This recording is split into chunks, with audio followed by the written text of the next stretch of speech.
வெண்பருத்தி நூலெடுத்து வாய் வெடிச்ச பூவெடுத்து நான் அணிஞ்சிட தொடுத்து வச்ச நடினமான மாலை இது.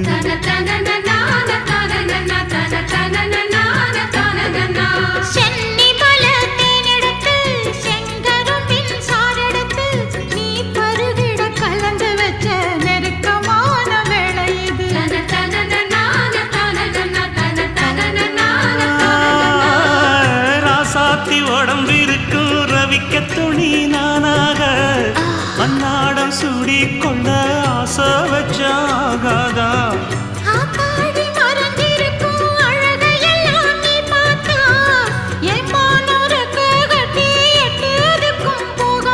அடிச்சி சக்கரையே எட்டி நீயும் நிக்கிறையே நான் ஏங்கி ஏங்கி பார்க்கிற போறான்.